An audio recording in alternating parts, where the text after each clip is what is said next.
Hello, everyone, and welcome to our presentation on the Quantitative Methodology chapter.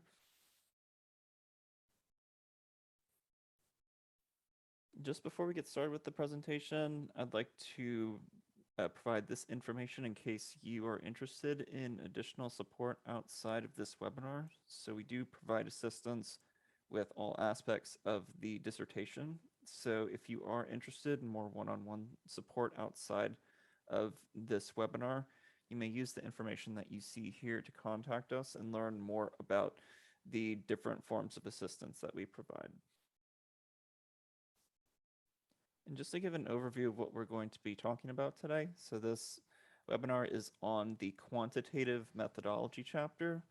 So we'll be focusing specifically on components of quantitative methodology chapters today. We won't be talking about qualitative methodologies. We do have other webinars that are dedicated to qualitative methods. So if you're interested in that topic, I'd direct you to those webinars.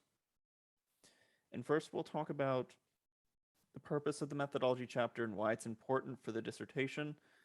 And then we'll talk about the different components that are required for the methodology chapter. So the introduction, research method and design, the population and sample, instrumentation, data collection and analysis procedures, limitations, and ethical considerations. And then at the end of the presentation, we'll have an opportunity for you to ask questions. So if you do have questions, you can enter those into the questions section. And then any questions that aren't answered during the course of the presentation, at the end, I will do my best to answer your questions. But first, let's talk about the purpose of the methodology chapter and why it's important for the dissertation. So the purpose of the methodology chapter is to describe how you're going to be conducting your research. The previous chapters of the dissertation, so the chapters leading up to the methodology, namely the introduction and literature review chapters, are designed to establish why you're conducting your research. So in those chapters, you're setting up your study and setting up for your reader about why the research needs to be conducted.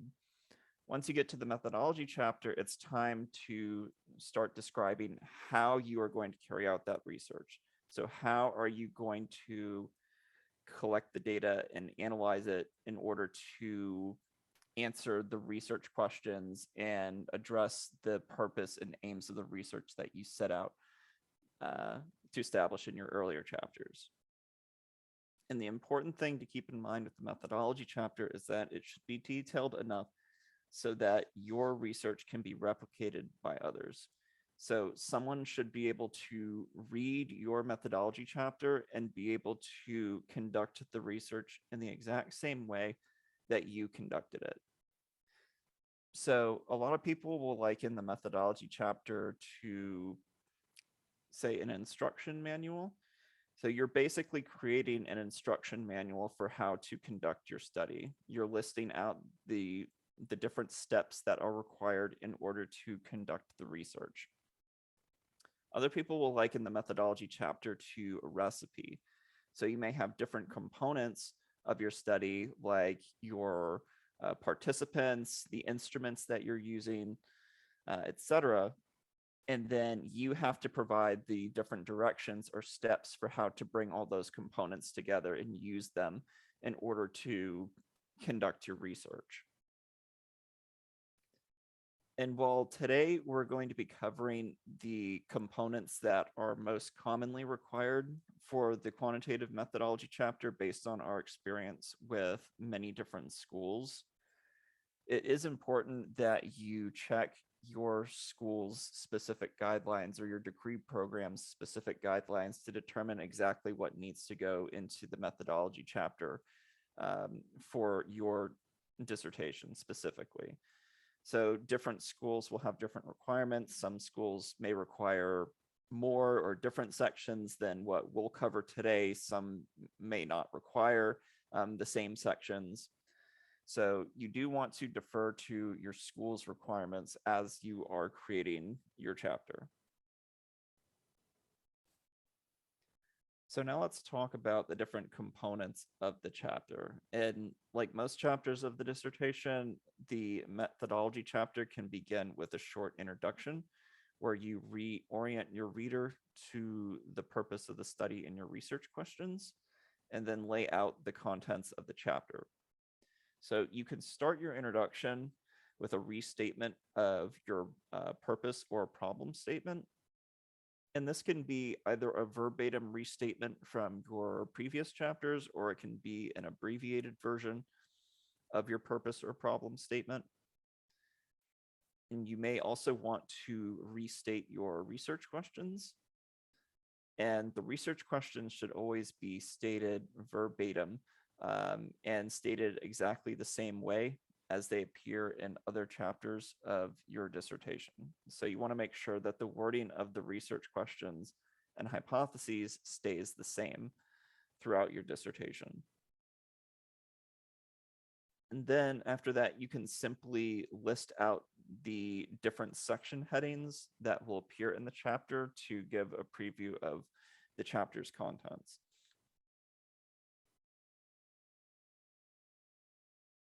One of the first things that you usually talk about in the methodology chapter is the selection justification for your research design. So you're going to want to state the research design that you've selected and provide a rationale for why you selected that design. And it's important to note that some schools will require you to not only discuss the specific research design within quantitative, but also the selection of the general research method. So the general research method in this case would be quantitative, as opposed to, say, a qualitative method or a mixed method study. And then the specific research design is the research design within quantitative that you have selected. Some schools will require you to discuss your rationale for the selection of both the general research approach and the specific research design.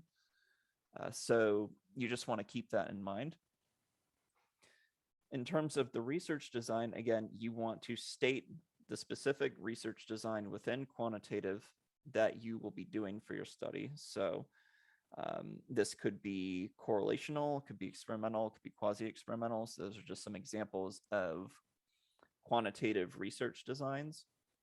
So you want to state whatever design you've selected. You want to explain why you selected that design. So for instance, if you're doing a correlational study, why did you decide to do a correlational study? And this rationale should be aligned with the problem and purpose and research questions of your study. So if you selected a correlational design, you may rationalize that based in your problem, purpose, and research questions, because maybe your research questions involve looking at relationships between variables. So if your research questions involve looking at relationships, then a correlational study may be appropriate for you to conduct. And in the same way, you also want to explain why alternative research designs were not selected. So if you selected a correlational design, you may want to explain why you did not select experimental or quasi-experimental or other types of quantitative designs. And again, you can situate this in your problem, purpose, and research questions. So for instance, if you picked a correlational design, maybe you didn't pick an experimental design because your research questions don't have anything to do with comparing experimental groups. Or maybe it's not possible for you to manipulate the independent variable of interest or randomly assign participants to experimental groups, in which case it wouldn't be possible or feasible for you to do an experimental study. So those are some reasons why you might pick correlational research as opposed to experimental. And again, if you have to explain the selection of the general research method, you would want to follow the same steps. So you want to explain why a quantitative method was appropriate, and then explain why you didn't select a qualitative or a mixed method study.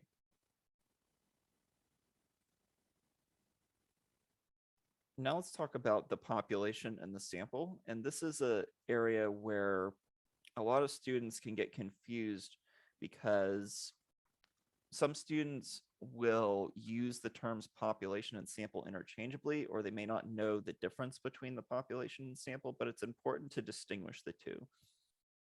And so starting with the population is the broad group of individuals that your results are intended to generalize to. So in more simple terms, the population is the group of people that your study is about. So say, for instance, you are doing a study in education, and the individuals that you are attempting to study are teachers. And so, for instance, your population in that case might be teachers, and your population may even be more specific than that. It could be specifically high school teachers. It could be elementary school teachers. It could be special education teachers. It could be university professors. So you want to define specifically your population of interest. So if your study is only about high school teachers, then your population wouldn't include elementary school teachers or university professors or anything like that. And so you want to state and define that population of interest. And then if possible, you want to describe the characteristics of the population and provide an estimate for how many individuals there are in that population. So going back to our example, if your study is going to be about high school teachers, maybe you're defining your population as high school teachers in the United States. And so you would want to provide an estimate for how many high school teachers there are in the United States.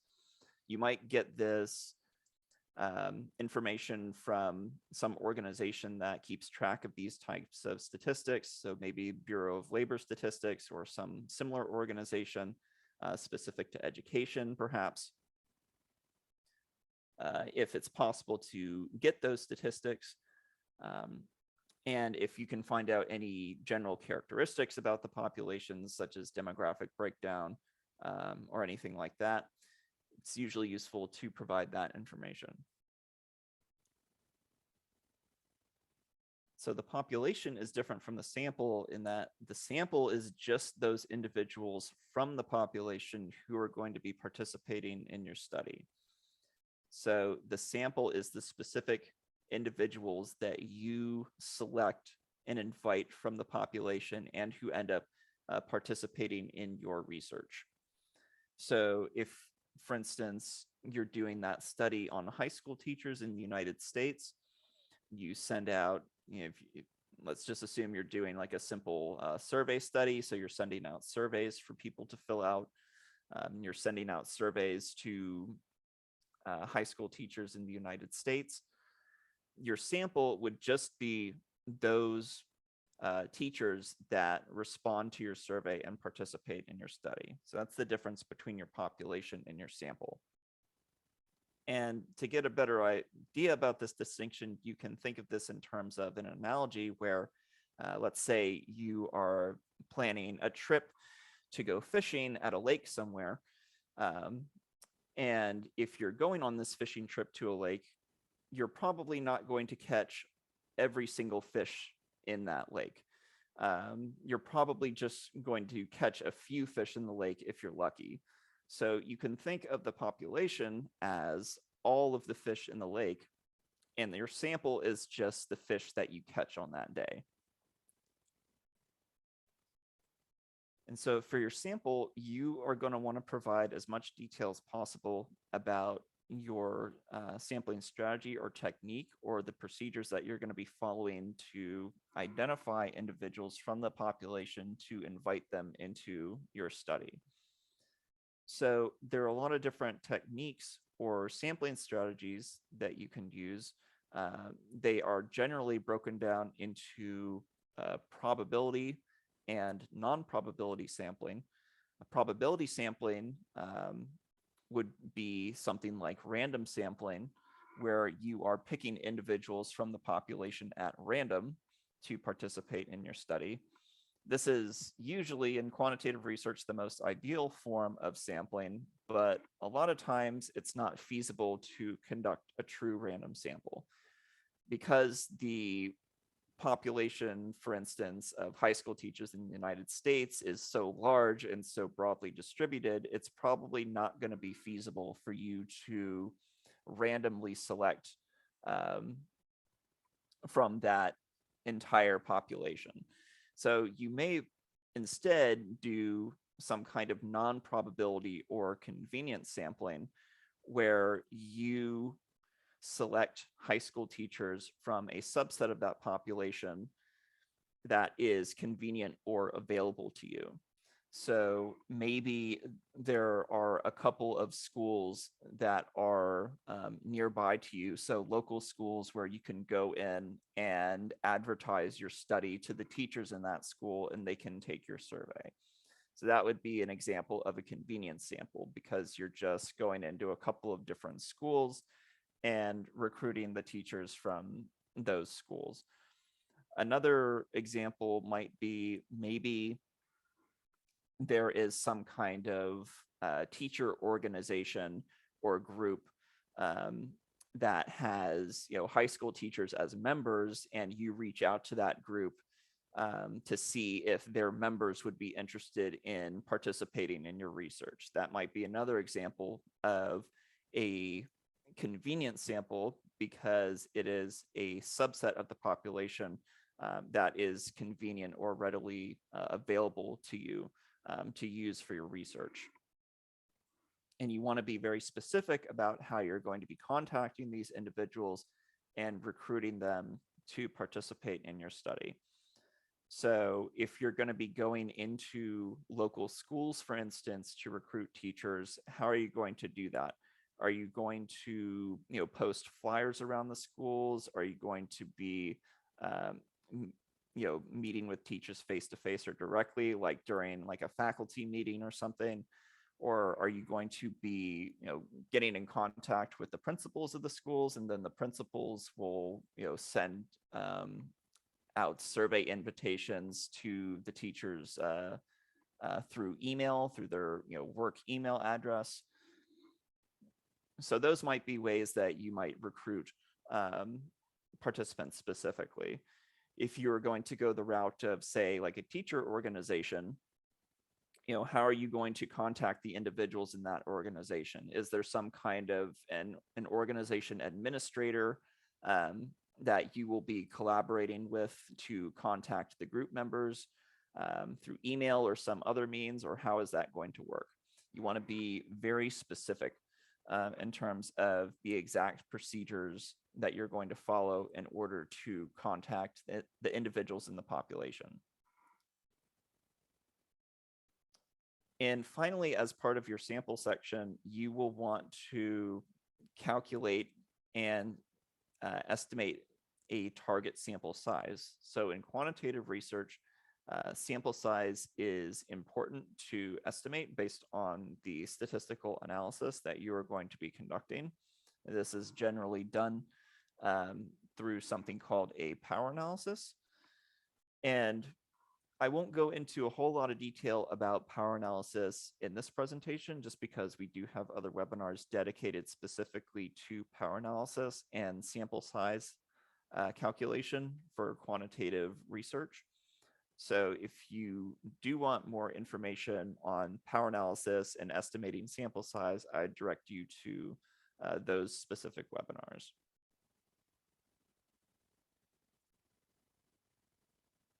So next, let's talk about instrumentation. So in the instrumentation section, you want to lay out and describe each of the instruments that you're going to be using to measure the different variables in your study. So by the end of your instrumentation section, you should have described what instrument you're going to be using to measure each variable that is laid out in your research questions and hypotheses. So every variable that you have listed or that is mentioned in your research question and hypotheses should have some kind of instrument that you use to measure that variable. And there are a lot of different kinds of instruments that you can use depending on the specific variables that you are looking at. Usually in social science research, we think of when we think of instruments, we think of things like survey instruments. So maybe you are measuring something like self-efficacy or self-esteem, or maybe you're doing a psychological study, or measuring something like anxiety or depression. And so you might give participants a survey that they fill out to measure those types of constructs. So those would be kind of the most common form of instrumentation in the social sciences, but there are other types of instrumentation as well.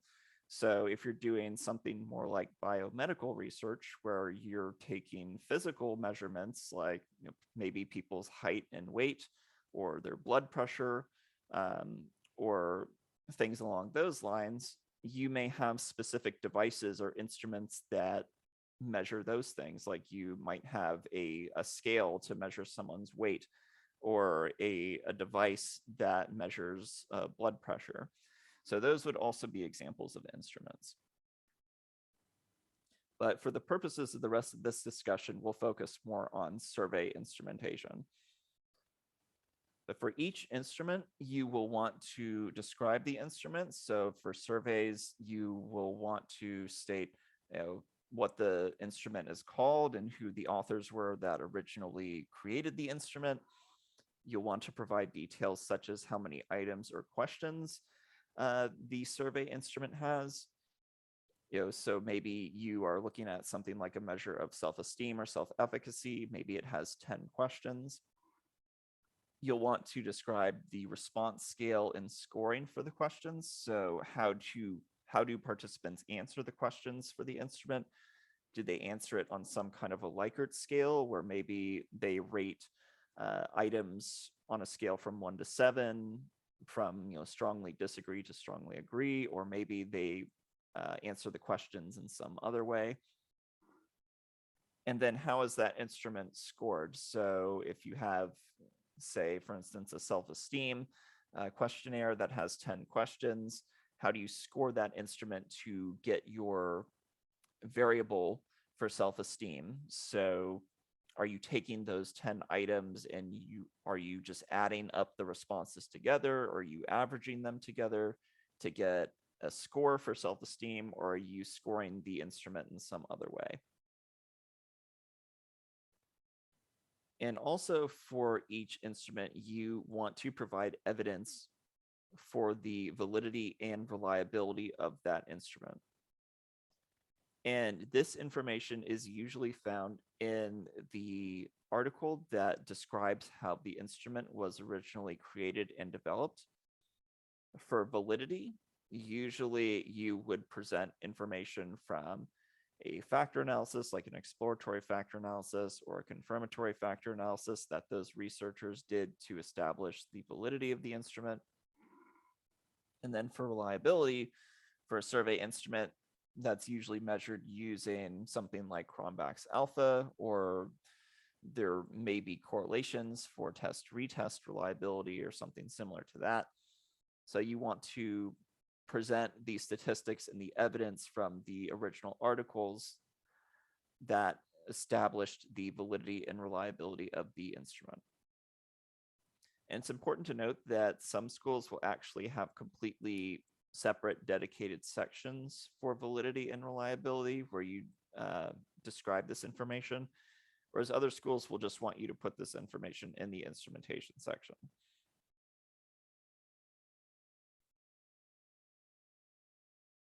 So after instrumentation, you may want to describe your data collection procedures. And this is really one of the most important sections of the methodology chapter, because here is where you are giving that step-by-step process for how your research is going to be conducted.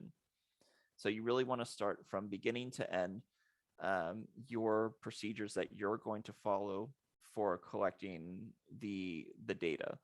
So again, you want to make sure that you are detailed enough in your description so that someone else could read your methodology chapter and be able to replicate your research and be able to conduct the research in the exact same way that you did.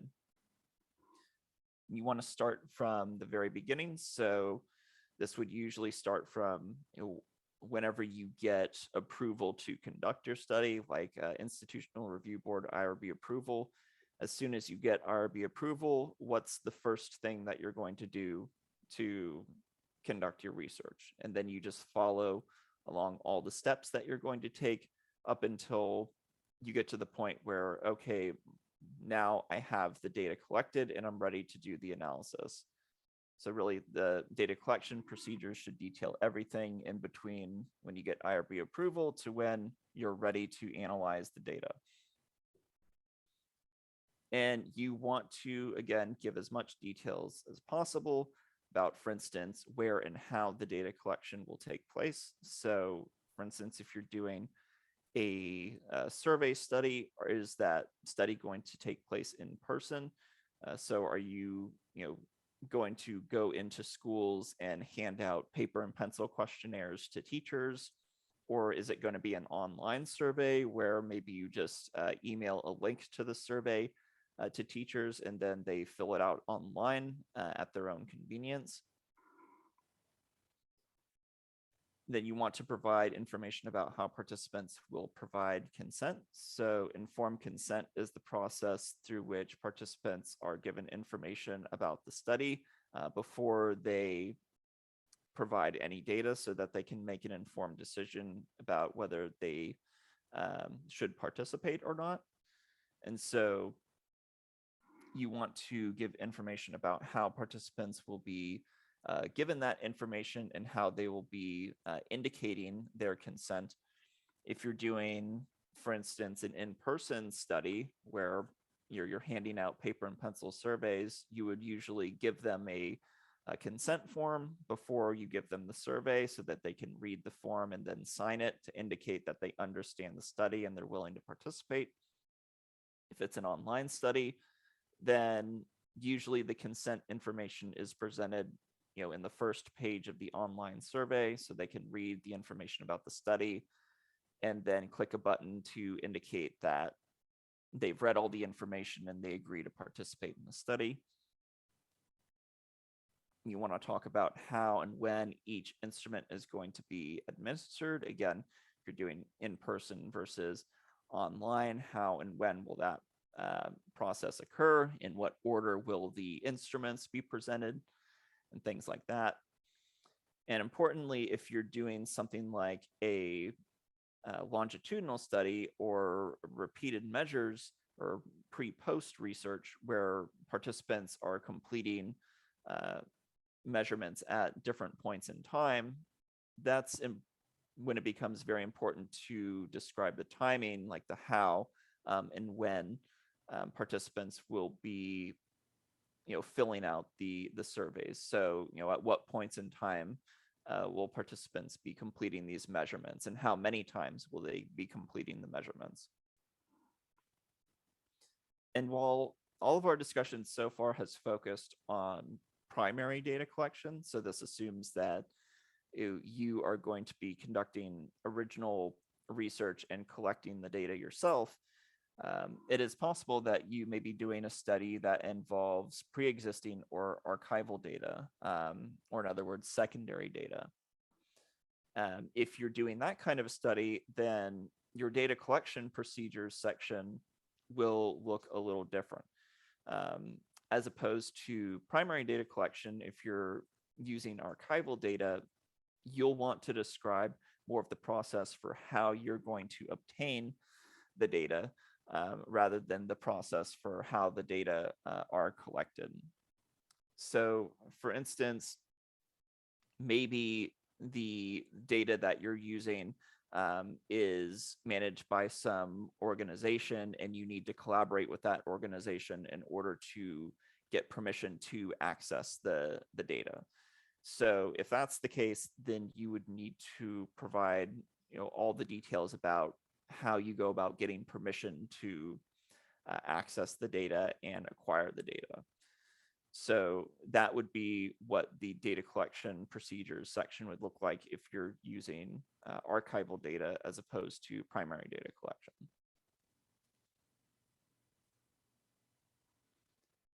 And after you've described all your data collection procedures, you will also want to lay out a plan for how you intend to analyze that data to answer your research questions.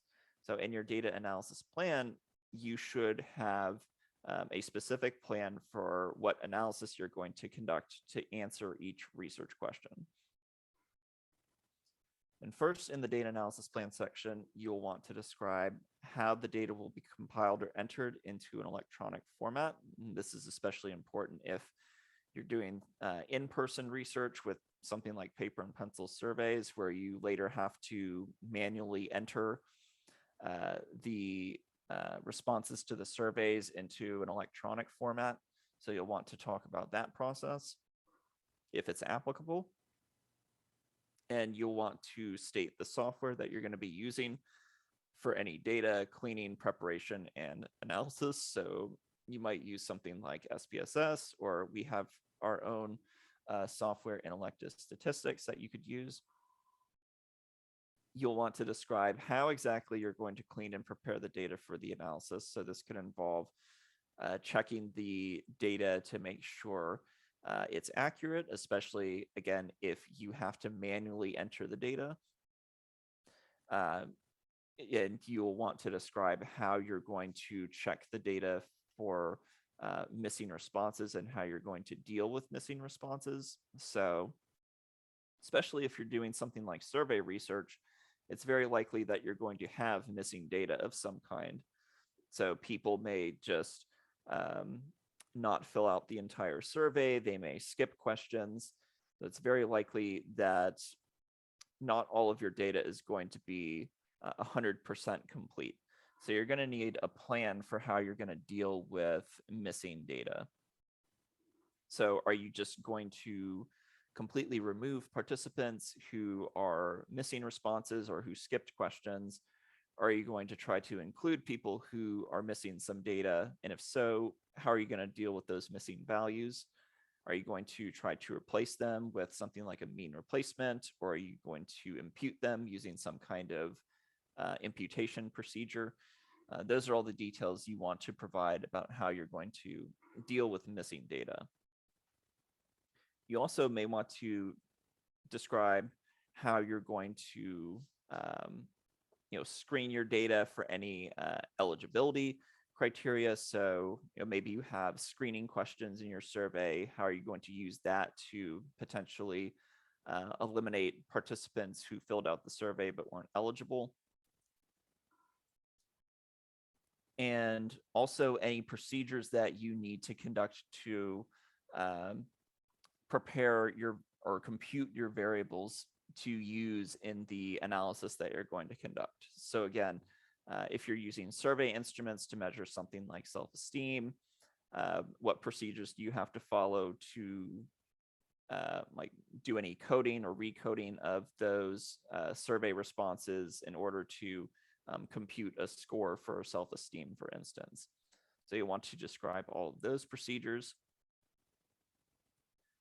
Then after you describe the steps for data preparation, you can first describe any basic descriptive statistics that you're going to conduct on your data. So typically, you'd want to present descriptive statistics on any demographic information that you collect, as well as descriptive statistics for the variables of interest in your study.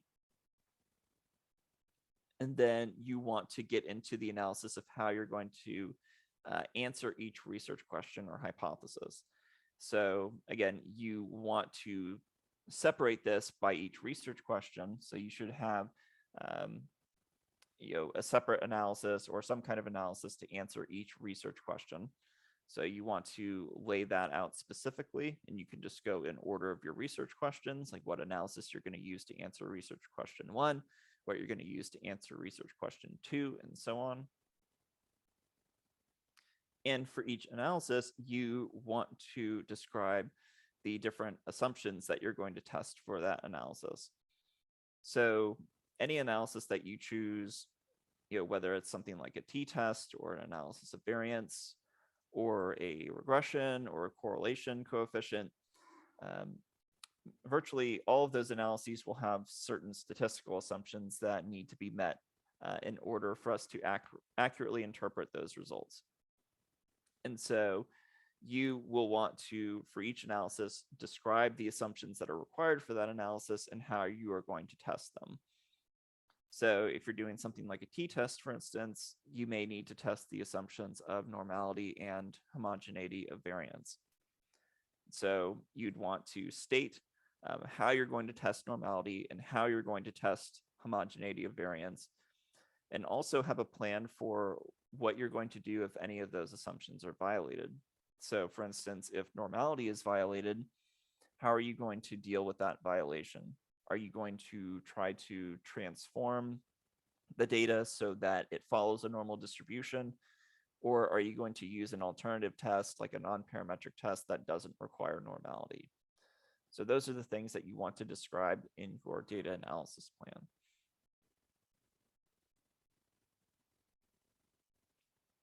So some schools may require you to also discuss limitations of your research design. It's possible that the earlier sections of your dissertation, so the earlier chapters, may have sections dedicated to discussion of limitations. In your methodology chapter, the discussion of limitations is specific to the limitations of the research design. So different research designs will have different limitations associated with them. So for instance, in correlational research, one of the main limitations is that you can't determine cause and effect from correlational studies.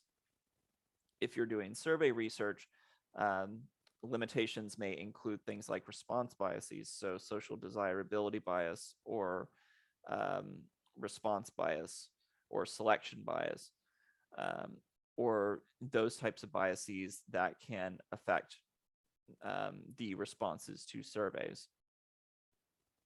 If you're doing longitudinal or something like pre-test, post-test research, there are different threats to validity that could be limiting to your study. So things like attrition, testing effects, history, or maturation can be threats to validity in your study. And then in experimental research, some limitations may stem from external validity. So how well can the results of your experiment be applied to real world situations? And so in this section, you want to discuss the limitations that are relevant to your specific research design, and also discuss any steps you may be taking to mitigate those limitations or possible threats to validity.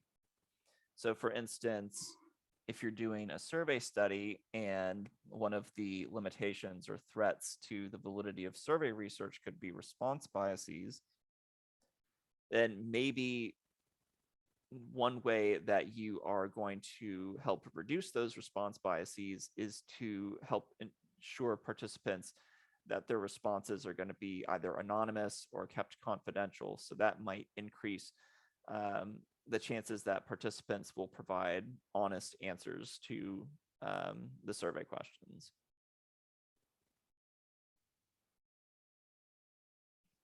Then usually one of the last sections of the methodology chapter is the ethical considerations. And here is where you describe different ethical issues that are relevant to your research. And usually the ethical issues are based in the principles that are laid out in the Belmont report. And the three main principles identified in the Belmont report are beneficence, justice, and respect for persons. And usually schools will want you to talk about these three principles specifically and how you intend to uphold them in your study. You may also want to talk about IRB approval, institutional review board approval in your study, because basically virtually all research will require institutional approval of some kind. So you'll want to discuss that process and how you're going to get IRB approval before you do any data collection. You may want to talk about, again, informed consent. So you may talk about the informed consent process a little bit in your data collection procedures, but you can also talk about it here because, again, the informed consent provides participants with details about the research, such as what they're expected to do, the risks involved in the study, how their data is going to be protected, and so on. And in terms of talking about risks involved in the study, that's something that you will also want to discuss in the ethical consideration section. And a lot of students may make the mistake of saying that their research doesn't involve any risk, which isn't really true because all research involves some kind of risk, even if it's something as simple as an online survey. There's still some risks involved in that research. It's just that some forms of research may only involve minimal risk. So you'll want to identify if your study is a minimal risk study or if your study involves more than minimal risk. And if your study involves more than minimal risk, you'll want to provide a lot more details about what you're going to be doing to mitigate those risks. So maybe you're doing some kind of study where the topic is very sensitive, like maybe you're doing research on trauma and participants are going to be answering questions maybe about a traumatic experience. It's possible that by participating in such research, they may experience some kind of emotional or psychological distress if they have to answer questions about trauma. And so that would be a significant risk in your study, and you want to describe measures that you're going to take to mitigate that. So for instance, you might provide participants with resources that they can use to get help if they do experience distress. If you're doing an in-person study, you may even have people on hand to help people handle distress if they experience that during your study. You may want to reinforce the fact to participants that if they do feel distressed, they can stop participating at any time, that the research is voluntary. If they want to discontinue their participation, they can do so without any negative consequences, those types of things. So you want to be, especially if your study involves more than just minimal risk, you want to be as detailed as possible about how you're going to be handling potential risks in your study and how you're going to be protecting participants from harm. And in virtually all studies, one thing you'll have to deal with is how to protect participants' information, because in all research, participants are providing you with some kind of information. It may be personally identifiable if your study is not anonymous, or maybe you're doing an anonymous survey study where you don't know the identities of the participants. Either way, you want to have procedures in place for how you're going to keep data either anonymous or confidential. And so how are you going to protect that information? How is the data going to be secured and stored? So if you're conducting a simple online study, are you just going to be storing the data in a password protected computer or an encrypted cloud storage? If you're doing an in-person study where people fill out paper and pencil questionnaires, what are you going to do with the physical copies of the questionnaires? Are you going to be keeping them in a secure place, like locked in an office somewhere? So you want to provide details about that. And also you want to provide details about how the data are going to be disposed of once the study is completed. So schools will usually have guidelines for how long you should keep the data after your study is over and you've graduated. And then say after, a year or 3 years or 5 years, you are to dispose of the data after the research is completed, and you want to provide details about that process.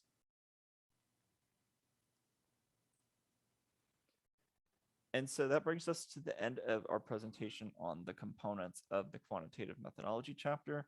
Again, if you're interested in additional support outside of this webinar, you can use the information that you see here to get in touch with us and learn more about the support that we provide. And now I'll open things up to questions. So if you do have questions, you can go ahead and type those into the question section now, and I'll do my best to answer your question. And so just see if we have any questions so far. It's like one question is, there are different types of validity tests. You mentioned factor analysis. Does one test consider enough to say that an instrument is valid? And that's a good question. I mean, there may be, varying amount of evidence established for a specific instrument's reliability or validity. So it just kind of depends specifically on the instrument and what's available for it. There's no one universal test that people conduct to establish the validity of an instrument. For instance, there are different methods for doing it. Something like a factor analysis is one of the most common for a survey instrument, for instance. But there are other examples. So some people will do correlations with other instruments to be able to say, hey, this new measure that we developed to measure depression is correlated with other measures of the depression. So that may be evidence that the instrument has some validity. So those could be other examples of other types of tests or analyses that researchers may have conducted to establish that an instrument is valid. So it really just depends specifically on the instrument and what's available. Again, the information is most likely going to be in the very first article, so the original development article that discusses how the instrument was first created and developed. Those authors more than likely will have conducted some kind of statistical analysis to determine the validity of the instrument. And that's usually what you would want to report.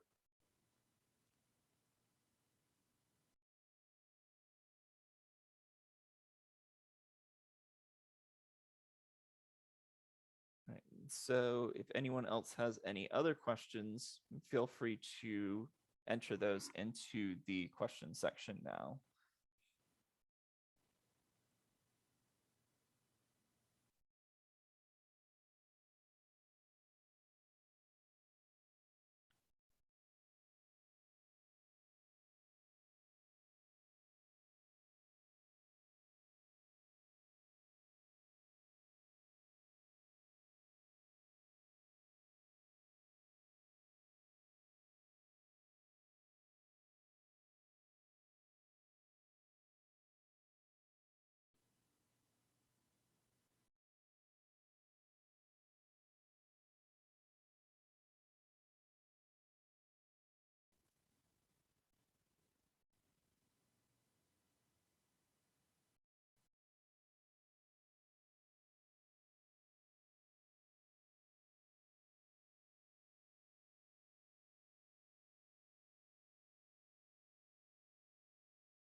Okay, it doesn't look like any other questions are coming in, so I'm going to go ahead and end the presentation there for today.